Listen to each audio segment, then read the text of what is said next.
everything turned very serious. And he said, Omar, we're dead. We are dead.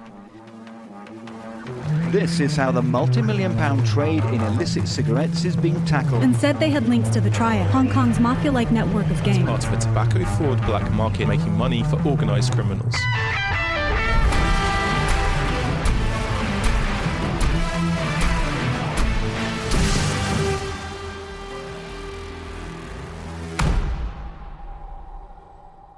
Welcome to Heroes Behind Headlines.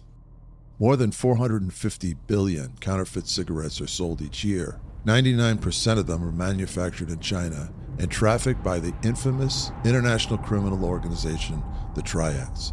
If you're a smoker, odds are that you've puffed on more than a few of these fakes. What people also don't realize is that this multi-billion-dollar industry is used to fund a massive range of other criminal activity, most notably international terrorism through groups like Hamas, Hezbollah, and Al-Qaeda.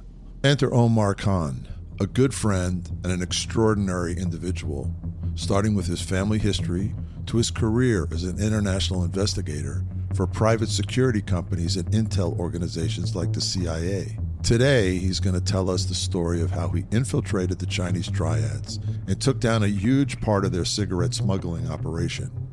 He's today's hero behind the headlines. All right, Omar, let's start by you telling us a little bit about your background and how you got into undercover work. Right. My father and mother came in the 50s to Australia. My father was the son of a military man. He was a colonel in the army, in the Indian British Army at the time. And his grandfather, my great-grandfather, was a highly decorated and knighted soldier. And my father came to Australia to study on behalf of the British government. The British government paid for it because of the service between my grandfather and great-grandfather. Mm-hmm. So with that, I was raised in an upper middle class area of Melbourne, which didn't really work well for me because I was the only kid with black hair and dark skin, so I had to fight my way through school through that period of time. They opened up an Indian restaurant in the early 60s, and that became very, very well-known, very famous, to the point where my mother was doing the odd cooking show on television, introducing Indian food to the Australians. As a result of that, my father also, because of his leaning towards the military and law enforcement, the restaurant became the Victoria Police Headquarters, and I was immersed into law enforcement. I grew up around police officers at the end of the day. So this was my world growing up. At the same time, I also had this unique ability to be able to know things ahead of time. Moving forward, through this sort of exposure to the police, this really laid down the foundation for my work later on. Around about the age of 14, my mother had cancer, and we were also in the middle of some sort of feud, which I didn't really know about, but this sort of mad Afghan that was raised in Thailand took exception to my father and organized to have him shot. My dad came back with 2 bullets in him. My mother passed 4 days later. Wow. And after the funeral, he tapped me on the shoulder and said, "You're going to have to man up. The guy that's coming after me is coming after you because you're the firstborn, and you need to watch your back." So I was then sort of trained up in counter surveillance by his police friends, how to walk to school, what to watch for, how to take different routes, that type of stuff. So I was already being trained to think outside the box and have what you call situational awareness. So growing up in that, we grew up in a fortified house with lots of guns. So I grew up with that. So, after a while you get comfortable with it. It becomes normal. It becomes part of the routine. Yeah. But after that, I was trying to figure out what I wanted to do. I was around 19, 20 thereabouts, and I ended up working, policing the housing projects. So we were the first responders. So we responded to rape, murder, crazy people, gang fights. This was on a nightly basis, and I did that for 6 years of doing that. So it was pretty intense work, but at the same time, it did strengthen me up in many parts of my life later on. But the other part in all of that is my intuitive ability really sharpened up. I started to understand, what door to push open and what not to. I could figure out how to speak to a crook, what to say and how to say it. So after that, I left that and I searched to do something else. And my dad's friend suggested, why don't you, get into private investigation work? So I got a license, and then I started to look around, and then I came across my mentor, Jeff Hozak, incredible man.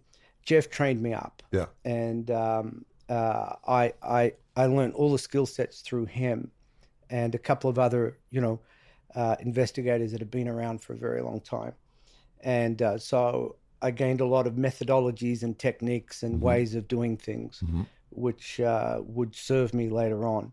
And anyhow, my first job was to infiltrate a criminal gang inside a major cigarette manufacturing company. And so I was placed there for a year. And in that period of time, I gained their confidence. And, long story short, I broke an $8 million theft ring. I also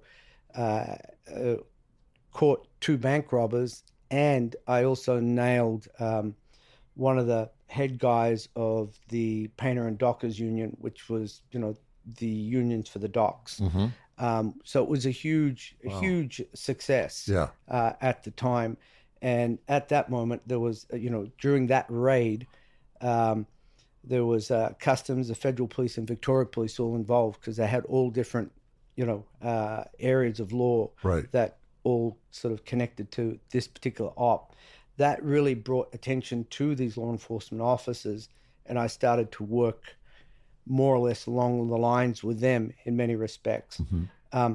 Because of that cigarette op, I became known as the guy that knows about cigarettes, being a year in there. And so part of my job was to infiltrate also the Vietnamese community that were also selling counterfeit cigarettes. With that, because I have a tenacious nature, I wanted to go further than what they want.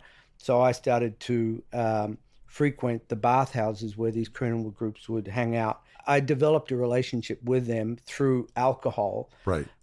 Supposedly, I was giving them stolen alcohol, and in return, they were giving me cigarettes. Yeah. And where were you getting the alcohol from? I was just buying it up and giving it back, and I just wanted to gain their confidence. Gain their confidence by doing that. And never asked for any money. But I also knew what the Vietnamese like, which is cognac. They're cognac and brandy.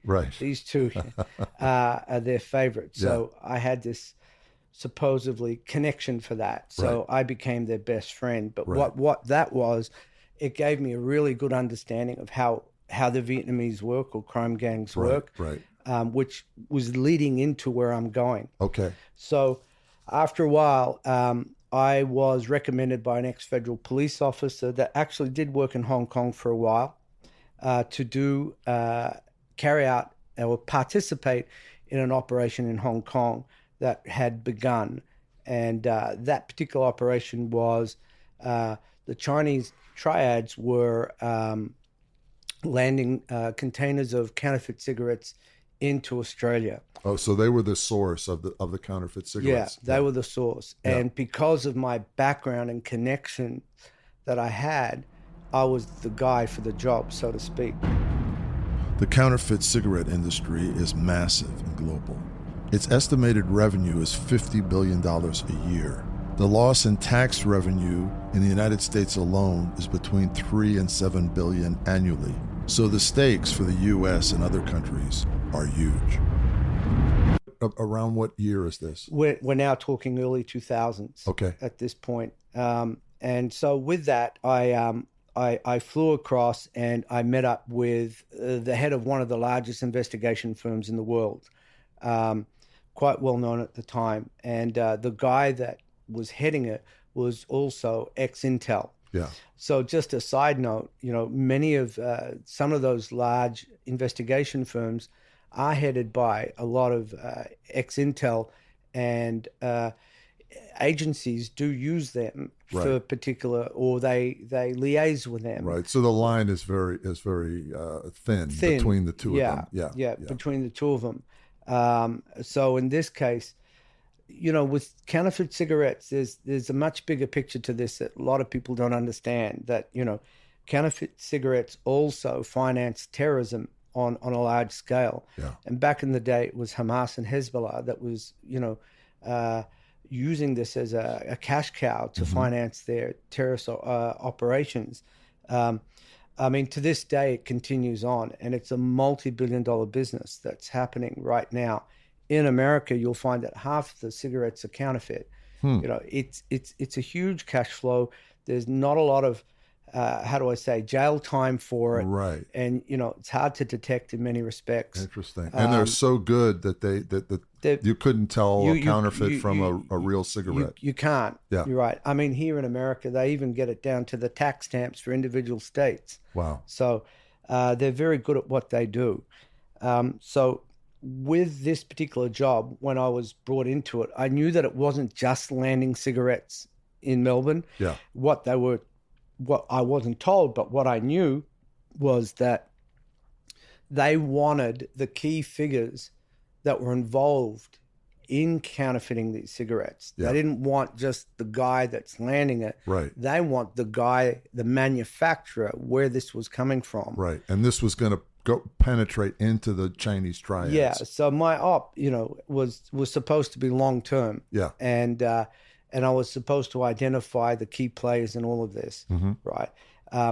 But they give you very limited information on very much what you need to know, and no more than that. Right. But my intuitive ability says, no, there's a great deal more going on. Yeah. And this is far more deeper and much more dangerous than what they're alluding to. Right. Right. Right. This isn't a simple sort of negotiation for a container. Yeah. It's not that. Well, it's not simple, but in my case. Right. And if we're dealing with the Chinese Triads, we're dealing with probably the most dangerous criminal organization in the world. Chinese Triads have been around since the early 1800s, even further back, and they have, established themselves in dozens of countries with what they do. You see, there's a difference between Hong Kong Triads and the Chinese Triads, which are the mainline Chinese, and they have a very structured organization that has really 3 tiers or eight parts to it, basically. And each part has a role, right down to finance, right down to enforcement, right down to intel, distribution. They have it all. It's very structured, and they also liaise with other criminal networks, and they're working together. So in my case, it's the Chinese and the Vietnamese that were coming together on this, were converging into this. Right. But nobody knew the Vietnamese were involved at this point. Yeah. And intuitively, I'd done all this work with the Vietnamese at this point. So this was all coming together. So I had this meeting, and they briefed me up on it. And they pretty much say that you're just going to offer a way in for these containers to land into Australia. You're the guy that has a connection. Right. Okay. I was left to figure that one out. Yeah. Okay.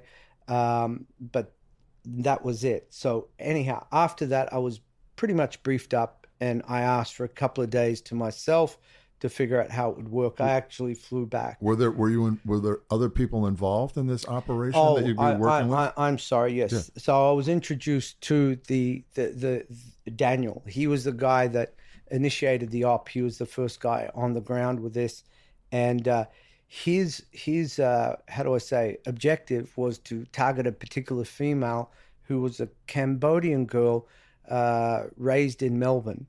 And this was one of the other reasons why I was brought in, because she was from Melbourne. Right. So Daniel chatted her up in a bar and built up a relationship with her. Daniel is... Daniel's ex-Special Forces, but also ex-Hong Kong police detective. Okay. Right. Yeah, he had a military background, but he was also And he's a ex-Hong Kong police. good-looking guy. Tall, Yeah. good-looking, got that nice English sort of good boy looks, that Right. type of thing. You wouldn't pick him out for a detective by no means. Right. Right. In fact, he actually comes across quite gentle, really, Yeah, at the end of the day.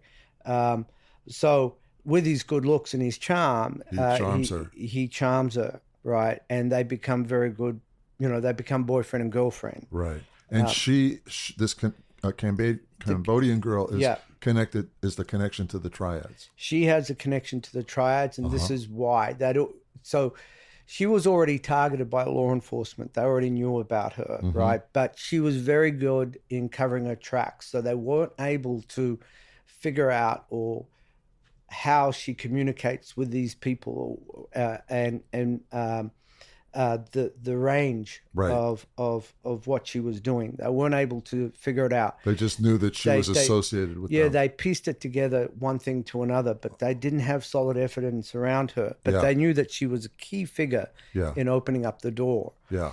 So, and Daniel got it to that point, but, they needed that Australian connection. But it was in a conversation between the two of them that she says, "Oh, I have an opportunity to make some money if I can land a couple of containers in Melbourne through the people I know." Yeah. Right. And that was Daniel's cue to come on board. Right. And he intuitively said, "I got someone." Right. Right. He didn't know it was going to be me. He said, "I got someone." Right. And so with that, he went back and then said, we need a guy. Yeah. And this is where they contacted their this ex-federal guy that worked in Hong Kong, Right. who I'd done some work with, and this is how I was recommended Right. by it. So now I'm there, and I'm in front of this ex-Intel guy that heads up this, international detective agency, and he briefs me up, and he says, "Omar, this is going to take about a year." All right. So we're dealing with smart people here. Yeah. I went, "Yep, fine." He said, "Just take it easy. There's a big a while. budget. Yeah. There's a big budget to this. Just take your time with it." I went, "Sure, no problem." Brief me up. Thank you very much. I got what I needed to know. And so I needed a couple of days to figure it out. I flew back to Melbourne, and I called up an old buddy. This old buddy of mine, I used to work with him in the projects, and mind my language, but he was a real mad fucker. This is the guy that would push me aside and push open the door and deal with whoever that he needed to deal with. Yeah. So good old Bobby. Anyhow, he was also quite anti-establishment, which was quite funny because he was in law enforcement. He just didn't like the, the seniority and Right. having to say yes, that type of thing. So Bobby was always looking at how you can break the system to anything. That was his thing. So I was in good hands with Bobby. So when I asked him, of course, Bobby knew what he wanted. He knew it all. He knew how to smuggle cigarettes. Yeah. So pretty much he explained to me that the way you do this is to have your container land in a bonded warehouse where the painter and dockers union control it. Okay. And he said they're paid off, right? And the fumigation that takes part, there's normally not a customs officer there to do that, right? It's So it's vulnerable at that point. It's vulnerable, yeah, at that point. And with the painter and dockers, they knew how to unclip the tag and do all of that. So the deal is that you have a mixed load, and with that mixed load, there's cigarettes in it. Yeah. And you've got to have wooden furniture of some sort, something that needs to be fumigated. Yeah. So he worked with me on that. He worked with me on all the documentation, what you needed and how to do it. Right.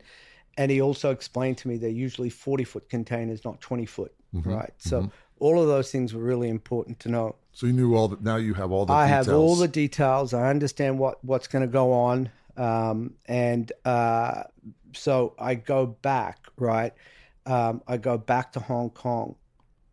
Yes, I'm called back to Hong Kong to now do this meet. And so I go back, and I have my initial meeting with this girl. Now, the other part of this too was what, how do I say, the team that I was working with didn't know that I had a lot of information about where she actually worked and how she worked. I understood all of that. And so I made... Because she's from Melbourne She's as well. from Melbourne, and I figured that she's also from an area called Springvale. This is where Cambodians, Vietnamese, and Chinese, basically Asians, live in this area. Yeah. And this is where it all happens. Right. So I'd already been dealing with the triads, the Vietnamese crime gangs, and I would frequent those areas. So I made sure that I knew all the names of the popular restaurants and the market areas. Right. So that she would probably frequent. She would probably know. Yeah. And then I also got a lot of information about her background. She likes dogs, she likes perfume, so on and so forth from Daniel. Yeah. So putting all that together and piecing that in my mind and working with my intuitive side, we meet. Yeah. And her name is? Rosa. Just to put this in context, Omar was hired because of his unique background and skill set. In the shadowy world of international investigations, Omar was known as someone who could pass as a criminal smuggler with an expertise in counterfeit cigarettes. Because he was a special contractor, he provided a level of plausible deniability as far as clients like the CIA and MI5 were concerned. In this case, the target was the Triads, and Rosa was the way in. Yeah. And she's young. She's smart, sexy. She'd be around about 28, 30.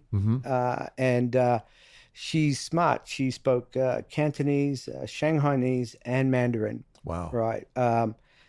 So, and of course, Cambodian. But And English, right? She speaks yeah, English? Yeah. Fluent English. So smart girl. So we sit down and You meet in a hotel? Yes, we meet in Kowloon. At this point, I'm based in Hong Kong Central. She's in Kowloon. And we meet at the Four Seasons Hotel. We have a great conversation, and I randomly say that, I used to live in Springvale, with her eyes lit up, and said, which street? And I tell her which street, and she's excited because she knows this street. And I said, yeah, I had to leave it. I had to leave my dog. I had to give it to someone. Oh, you got a dog. So that built up. And then I would say that my favorite restaurant for my 3-color drink that I would have this was a place to go to, and certain noodles were amazing. This is where you go. She knew these places. She was very excited, and we actually talked about food in Springvale for a while. Yeah. Before we led into more serious stuff. Then I talked about counterfeit T-shirts that I used to sell, and she'd do the same. Yeah. And so she knew some of the people that I would supposedly buy from, and this built up the relationship really, really fast. Yeah. To the point where Daniel couldn't believe how quick this was happening. He's just sitting there listening. Yeah, because this is a smart girl that doesn't trust anyone. Right, She's been doing this for a little while. And suddenly she's just opening up to this guy she's never met before. And it's going. So after that meeting, he went off with her, and then he came back and briefed me up, and he said, man, I don't know what you did, but she wouldn't stop talking about you. Wow. And she's ready to, bring around a proposal to you. So, be ready. Yeah. Right. And how did you identify yourself to her? Were you using your real real name? No. Yeah. So what I did and what I've been using for a while was another profile that I used on another job. My name back then was Yusuf Akram, and I had infiltrated a fundamentalist Islamic group out of Malaysia. I was there for 3 years, and my job there was really just to gather up intel and pass it across. No raids or arrests involved, and so my cover was solid. Yeah. Right. I hadn't blown it in any way, and so my cover was also quite checkable. And the other part of it is my authenticity and connection to the fundamentalists at the time really sort of fortified a part of me with these groups of these criminals, Right. that I had my own agenda. Right. I had my own thing going on. Right. And this is why I needed the money. Right. Okay, so Right. I always brought that across. Yeah. That I'm an Afghan. And, I got my own. I have Malaysia, and I go to the mosque and I do these things. Right. So in their mind, they go, okay, this is some fundamentalist guy. All right, we'll work with him. Right. And I would mention where these places were too. So very open, and as I said, I could be checked if they needed to. So that was my profile with her, and she took it all on. And as I said before, after Daniel had dropped her off home, he came back to me and briefed me up, and he said, right, she's on board. She loves you, right? And she's ready to come back to you to talk about the containers. Yeah. Right? Wow. So that was fast. That was real fast, and it was very unexpected. We thought that we'd have to have a couple of dinners where she would sort of loosen up and talk. But check you out. Check me out. Yeah. But no, she was right on board with it. Wow. With it too. So that was all that it launched really well. Yeah. And so what happened was, I figured that it'd take about 2-3 weeks, maybe a month, for her to come back with a proposal. So I flew back to Melbourne. Within 2 weeks, I get a call, get your ass back to Hong Kong. Wow. So I fly back, and I meet with Daniel, and I meet with the head head of the investigation company, and said, Omar, she's wanting to meet with you. This is about now proposing a deal to land containers into Melbourne. Yeah. Okay. And I said, great. Yeah. Let's do this. Yeah. So we have this conversation, and I then explained to her about how to land it. Yeah. Based on my good friend Bobby. Yeah. And so I put this across to her with her, and she's very excited. She feels that it's solid. So with that, a second meeting is arranged. Yeah. Right. But I fly back again. Yeah. And so this thing happens fast. Yeah. What we thought was going to take a long time happens again. And so, but I fly back, and when I fly back and I'm briefed up again, I don't feel good about certain things that don't fit right. So I decided that I'm going to book another hotel, pay cash for it, and set up misinformation. So what I did, and I always do, because this is like your lifeline. Right. This is this could Save be a your matter. life. It can save your life. Yeah. And it can fortify. It's so important. Misinformation given in the right way can change the direction of any undercover op. Yeah. If you've got the right credentials. So I had made sure that I put together a fake passport photocopy of a fake passport to make it right. Okay. I had those, and I had bills, so-called bills with Yusuf Akram, with addresses and things like that. That they could check. That could check with a, once again, fake driver's license, all of those things. And I put it all in this hotel room. Yeah. Okay. Just in case, they go there, or, I need to go from one hotel to the other. So I had it in the other hotel too. Yeah. So you've got two hotel rooms, so you can move from one to the other. But both had this information just in case, because my gut said this wasn't right. So I do that. I don't tell anyone. I don't tell any of the team, because I don't trust anyone at the same time. So we're ready to do this op, and I asked for no surveillance teams to be present. Yeah. I'm much more comfortable doing it on my own, because all I need is one fucker to screw it up. To screw it up, and it's my life on the line. Yeah. So no surveillance teams, and so you asked for cash, right? Yeah. So what happened was, to set this up, I also asked for $5,000 in flash money, which they just said absolutely no. Yeah. Like, what the fuck you want $5,000 for? And they didn't understand it. And I said, no, there's a reason for it.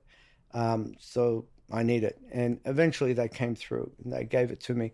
I also asked for 2 phone calls to be made about 10 minutes into the conversation, or 10 minutes going in, thereabouts. Into the meeting with Rosa. Into the meeting, yeah. And then the next one, 5 minutes, yeah, right, going into it. And they said, what do we say? Just say nothing. I'm going to talk into it. Right. Okay, just say nothing. Just interrupt me. Just interrupt me.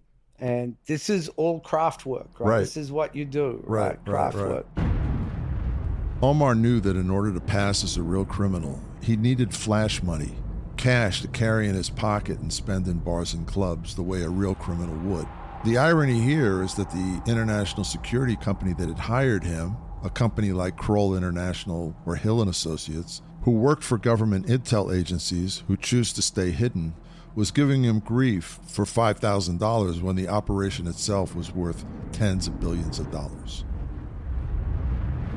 Now, of course, Daniel doesn't know this. Yeah. Even with the phone calls, because I'm speaking to the head guy. I didn't tell him. Right. I didn't want to tell him because there might have been an anticipation on his part. Right. You want him to be as shocked as shocked. Yeah. He might be looking at my phone. Right. So I tell him nothing because they're looking at body movement and the way your tone is. The thing about the Chinese Triads, or Chinese or Asians in general, they watch your facial features. Yeah. And if you're sweating, oh my God, you're going to give it away. Yeah, forget about it. You're going to be in a river somewhere. So I needed Daniel to be as natural as possible without knowing anything. Right. So I organized those 2, and I organized the $5,000, and we go. Now the other thing is that what the Triads do is they'll also surveil the hotel well before you arrive. They will make sure whether there are any surveillance teams or anybody else around. The hotel where you're going to meet. Yeah. Uh-huh. So they do that. And sometimes what they do at the last minute, they'll change location. Okay. So in case you've set up a team. There. Right. That's what happened. So we pressured Rosa into making sure that it was at this place and that we weren't going to move. Yeah. And so she relented, and it was back at the Four Seasons Hotel. Right. But we did expect there were going to be people around. So as we arrived, they were there. They were, and they're very good. They're spread out, quite widely, watching you as you walk up the stairs. Wow. Now, the other part too is Daniel is very afraid because there's about, I would say about 7 or 8 outside. And he's already getting nervous. So he spots them. And he spots them. He tells me, and he's already nervous. And the why he's nervous is when you have a group like that, and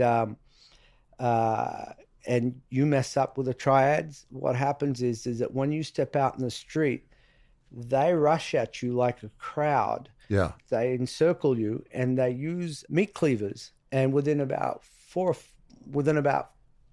seconds, 5 seconds, boom, boom, boom, boom, boom, cover you up, run away, and you're on the ground. Just all chopped up. You're chopped up. Wow. Okay.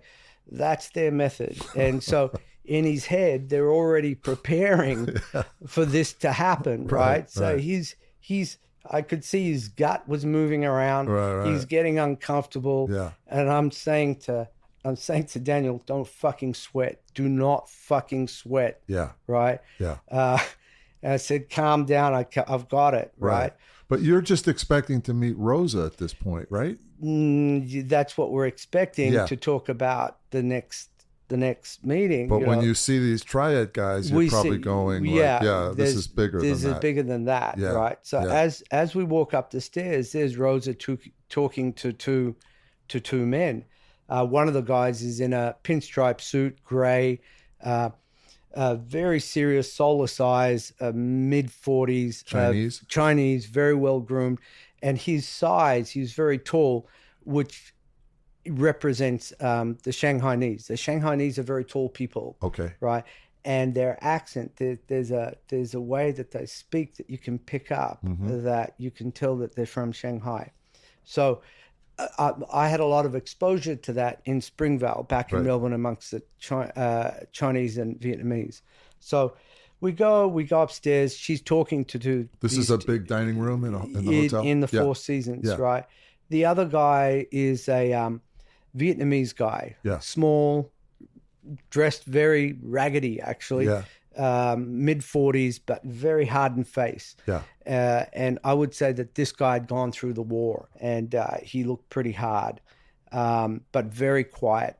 I could see Rosa mainly talking to the Chinese guy. And so you sit at a separate table? Or? Not yet. We come through the door. She looks at us. We see these two guys sitting at the table. She breaks from the meeting, talks to us, and I go, "Oh, you brought people along?" She goes, "Yeah." I said, "Who are they?" She's just the manufacturer and the distributor. Yeah.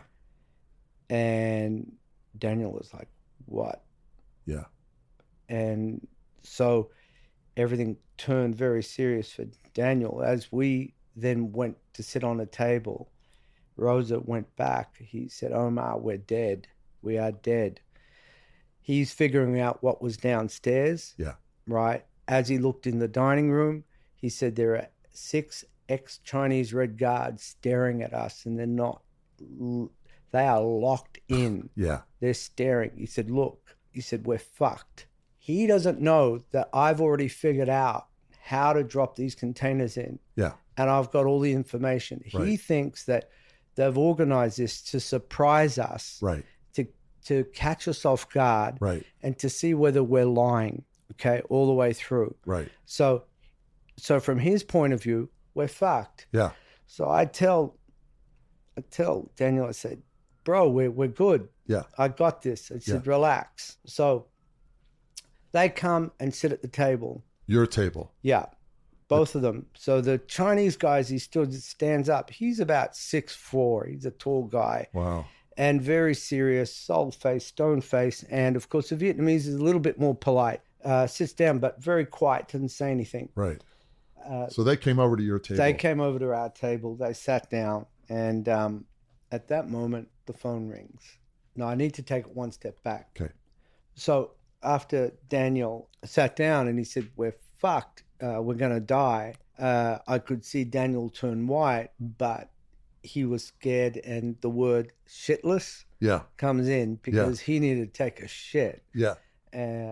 With what was happening, and so he like soiled himself. Yeah, he said, I got to go. Right. And so he gets up, and another 3 of these Chinese Red Guards follow him into the toilet, and they pat him down and check him, and that sort of rattled his cage even more. Wow. So he sat down, and but he was trying to compose himself as much as he could.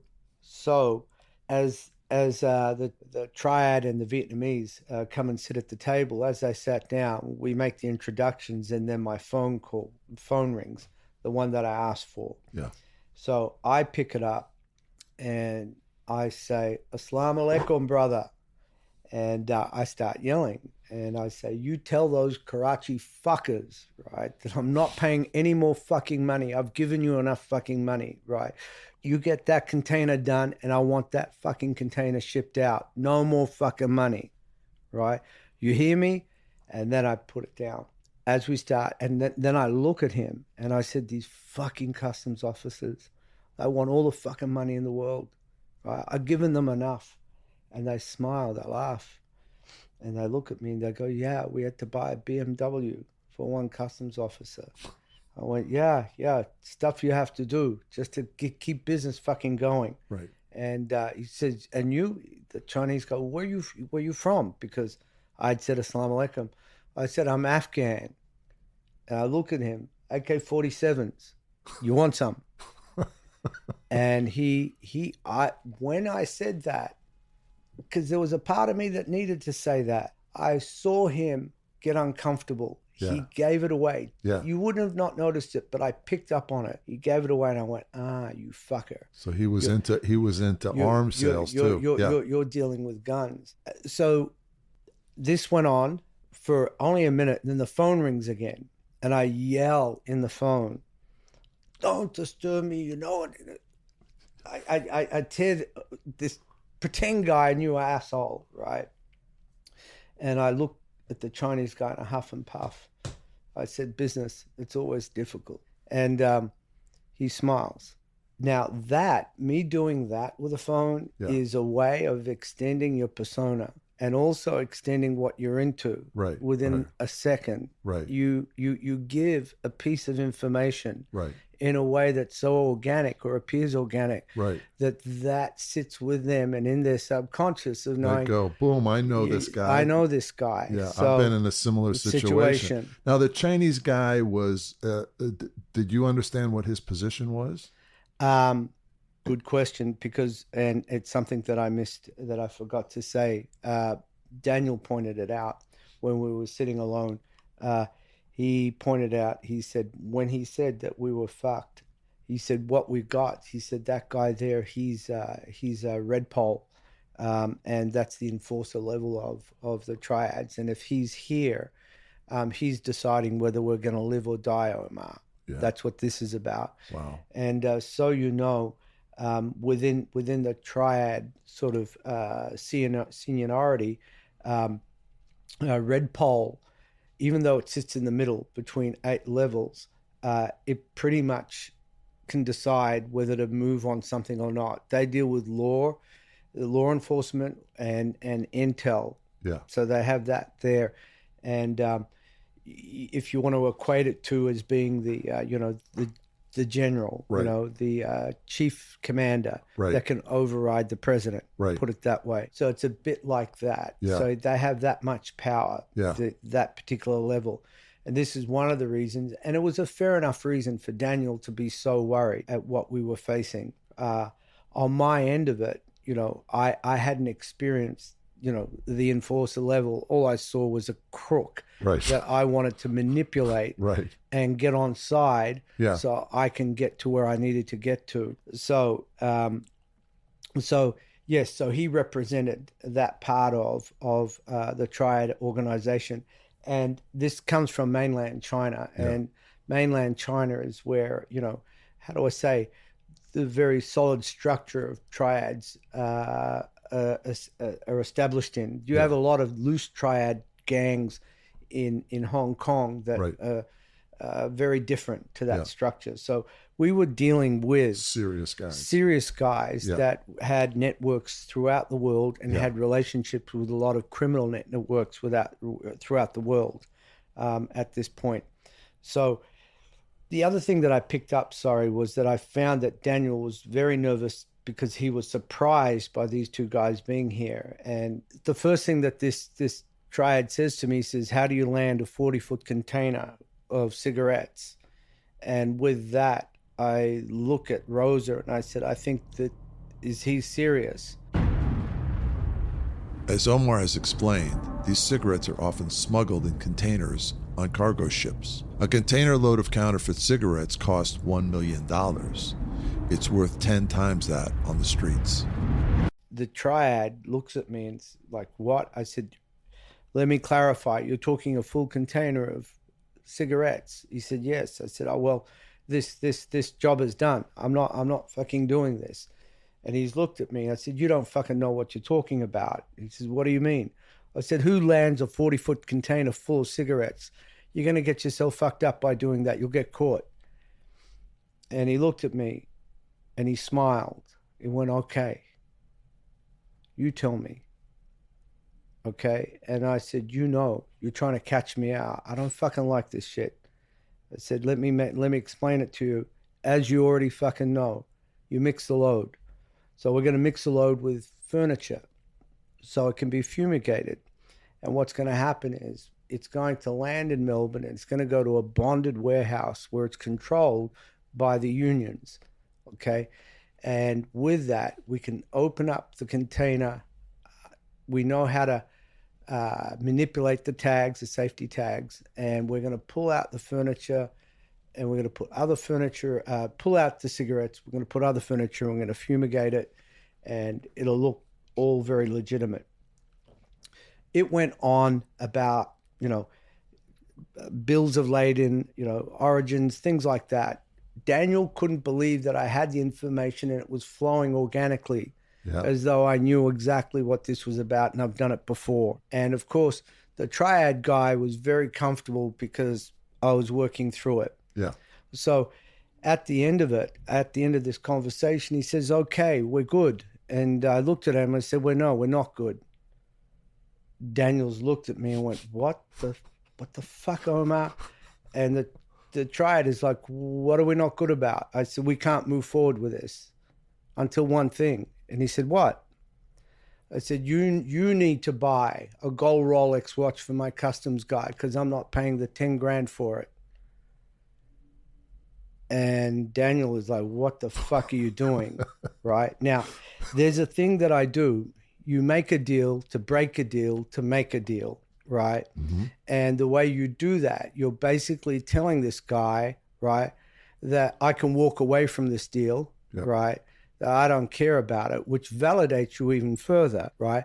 But you're also putting this guy in a position that he has to pay up something to make this work. So I'm in a position of authority, not him. So I'm the one that's deciding whether this should go through. Right. So I don't give a fuck. If you are triad, I'm not going to do it unless you do this. And I don't give a fuck about the money. I give a fuck about the 10 grand that's coming out of my pocket. You pay for it. Right. And now criminals understand this, right? Yeah. Because it is a way of gaining power, gaining position. Right. Okay. So the Chinese guy takes a step back, very quiet, and he looks at me and says, okay. He said, on the outside, it's real. On the inside, it's not real. I said, I'm good with that. That's the Rolex. Yeah. I'm good with that. We're good with that. Right. And so with that, we get up, okay? Daniel's breathing a little easier, right, to a point, but he's still paranoid about all these people. And we shake hands and we'll say, we'll meet again. As we leave, the Chinese Red Guards are ready to get up. And we know there's another half dozen standing outside. Daniel is like, no. We got to leave. We got to lose these guys. I go, no. We're going to have some fun and they're going to watch, right? I got $5 grand in spending money, right? I'm going to flash this around, right? As a gangster would do. As a gangster would do. Right. Now we're going to hit all the bars. We're going to bring all the prostitutes around us. We're going to be spreading the money out. We're going to be drinking Chivas Regal. Right. Okay. And we'll be throwing money around. That's what we're going to do, Daniel. Yeah. All right. Get ready. And we're going to lose them naturally, right? We're not going to try and lose them. So we start at Kowloon, the best bars, best whiskeys, women coming around, giving them tips, sitting on our laps, all of this stuff, going from one bar to the next, jumping in cabs, and we're losing them one after the other because they can't keep up, okay? After a couple of hours of doing this, we head towards Kowloon, right? Hong Kong Central, which is we jump on a ferry. So because of all our movements and quick movements and jumping in and out of cabs, we lose them. So Daniel was like, oh, fuck. Oh, my God. We did it. I went, yeah, it's all good, It's all good. As we get off and on the other side, there's another two of them. Waiting at the ferry. These fuckers know what to do. Yeah. And they're on the phone. And Daniel was like, what the fuck do we do, Omar? Yeah. I said, it's all good, Daniel. Yeah. He says, what do you mean? I said, just follow my lead. So they start following us, okay? And I go to the hotel that I booked. The second hotel. I said, I got another hotel. He's like, what the fuck? I'm like, yeah, another hotel. I said, this, what we're going to do is we're going to go into that hotel, right? We're going to call up a couple of girls, okay? And when they come up, we're going to leave and we're going to go for dinner. And I said, what's going to happen is they're going to probably get into my room. Yep. Because that's check where everything. They want to check everything. This is what's going to validate them. Yeah. Right. And so we leave and I can see that two stay in the foyer. I'm like, yep, they're going to pay everybody off. We're going to get in there. Yeah. So we go off with the prostitutes to a restaurant, and They follow us on the way through, come back, right? Go back upstairs. Daniel leaves with one, right? I said, you need to go to a hotel room. Yeah. Just book in there. Yeah. Right. And then I'm going to stay here, right? And wait a couple hours, and I'm going to send the prostitute home. Right. Right. They'll think that we've settled in for the night. Right. Okay. So we do this, and it's all good. Right. Right. Next morning, they go, all good. And so I then get debriefed by the head guy of this investigation firm with these two other suits that are sitting behind him that don't say who they are. Yeah. And I figured that they were intel, or they represented somebody. And of course, the head of this guy, this company, he's very excited by it all. Like, he says, I can't believe it. You draw these people out. I like, how the fuck did you do it? How the fuck did you know what to say? Yeah. You weren't briefed up on that. You didn't tell us about this. He said, you did a great job. How did you pick the hotel? Like, how the fuck? Yeah. Like, he couldn't believe that I was ahead of it all. Right. Right. So I fly back to Melbourne. And right? I'm sure he hadn't expected it to go so. They were thinking a year, right? They couldn't believe. But what I didn't know, they had their own people there too that were in they didn't tell me, right? So there were other people there, and they identified them also on cameras and things like that. Wow. So, but they were trying to figure out who they were, Vietnamese, and they knew they were key players. So what happened was, I go back to Melbourne, and then I'm called up to go to Sydney. Right. And by the ex-federal copper that initially referred me to do this job. So we meet in Pitt Street in Sydney. Right. And we go to the Wentworth Hotel, and we go to the top floor, which is the boardroom floor. Right. There is a table that's like 30 foot long, and I'm sitting at the end of it, and I'm asking the guy, this ex-federal cop, I go, what the fuck am I doing here? And he asked me not to bring any notes either. He said, so what is this all about? You don't want me to have any notes, but is this a briefing or what is it? He said, no, just wait. And next thing you know, all these men barrel in, and I'm talking the head of the crime unit for Sydney, some police commander with his pips on his shoulders, and and then all these suits come in, and there were literally about 10 people, and they sit down and they say, how did you do it? I go, what do you mean? How did you do it? How did you draw them out? I said, it's in the report. Yeah. He said, no. How did you build up that rapport so quickly? He said, what's your training? And then me being a smart ass, I'm saying, obviously my training is better than your guys if you're asking me these questions. Right. I mean, you don't know how to do it. I mean, don't you have qualified undercover guys that you work with? Right. You should know how this is fucking done. And they can't believe that I'm talking in this manner. And they go, what is the thing about the watch? What did you say about the watch? I said, don't you know how to really dominate a situation when you're undercover? Yeah. Right? You take control of a situation by not having an investment into the deal itself. Right. You walk away from it. That's why they want it even more. And you're in control because you're getting them to buy the fucking watch. Right. Not you. You're insisting on it. Yeah. So that's how it works. I said, I don't know who trained you or what you trained in, but obviously not as good as what I can do. So I was a smart ass. I'm sorry, a smart ass. So this went back and forth, and I was really interrogated. They said, well, look, we were looking for these people for 6 years. Yeah. And you did it in 2 weeks. Yeah. So what is it? Why did they trust you? So bottom line is, what I was reading between the lines here was that they just couldn't understand how quickly I could connect. Right. And they thought that Rosa, the Cambodian girl from Melbourne, met with me on the side to have a conversation, right, to talk about landing these containers, maybe in some other state, Right. and they'd land it somewhere else. Right. And I was corrupt. Right. Because how could this trust build up so quickly? Right. So you were in on the deal. I was in on the deal. That's what they thought.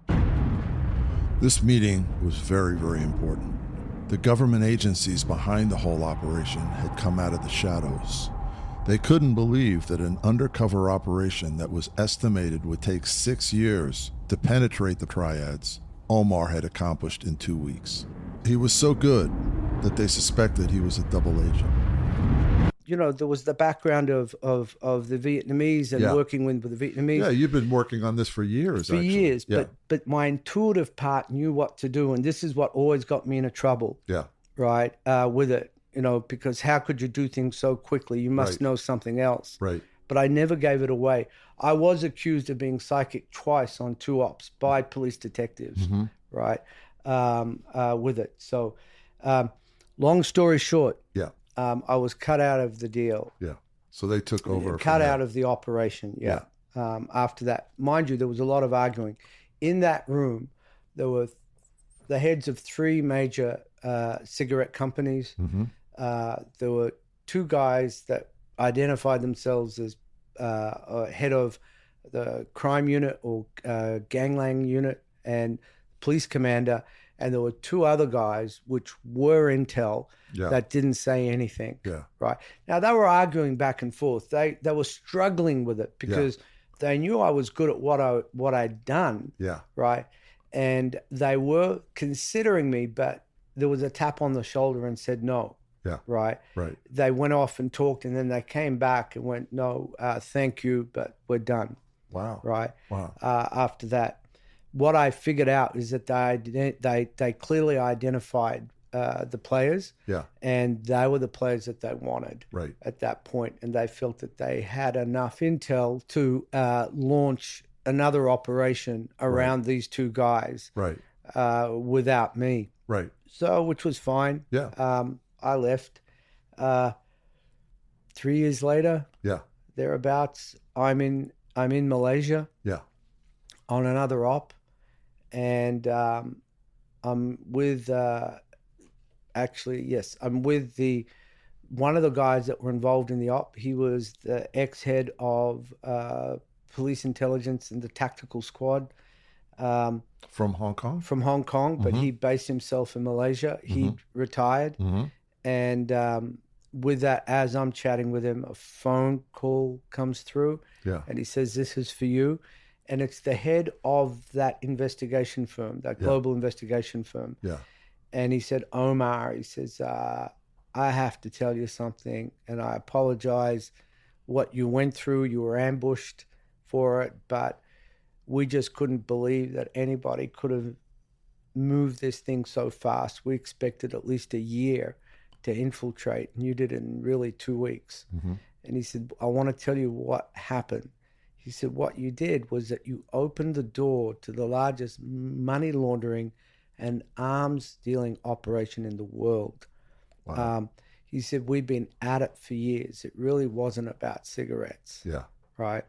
And he said, as a result of that, myself and a few others were called into the White House, and we were all given commendations by President George Bush and General Colin Powell for the work that we did.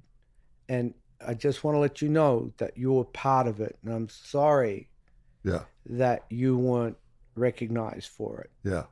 Wow. End of story. Wow. So it was really about more than just cigarettes. It was more than cigarettes. Now, mind you, though, what happened after that, it did establish my credibility with these guys.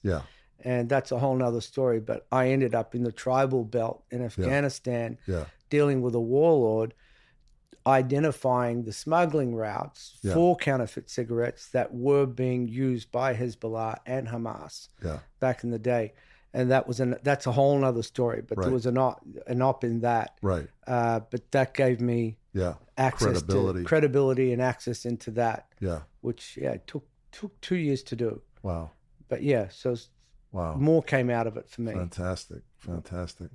Omar, Thank you. It's always a pleasure. A credible story, and we really appreciate it. No, it's a pleasure being here. Thank you, Ralph. Thank you. All right. As must be obvious by now, Omar risked his life. At any point in this operation, he could have been hacked apart with meat cleavers. The inroads he made into the Triads created major disruptions in their smuggling, arms dealing, and money laundering operations. It also resulted in major awards that were handed out by President Bush at the White House. Omar wasn't invited. Over my career, I've met a lot of undercover operatives, but Omar is special. He's like James Bond if James Bond worked freelance. His motivation is, how can I say, it's more spiritual. At the end of the operation, when Omar was called in and confronted by the officials from the various intelligence agencies, they didn't understand how he was able to gain the confidence of the Triads in such a short period of time. It was as if Omar had read their minds. Maybe that explains why today he makes his living as a psychic medium to kings and billionaires and celebrities and people like you and me. He's a hero of mine. The world might seem like a dark place sometimes, but don't forget, there are brave people like Omar working to keep us safe. Thanks for listening, and don't forget to subscribe. And make sure to tune in to the next episode of Heroes Behind Headlines.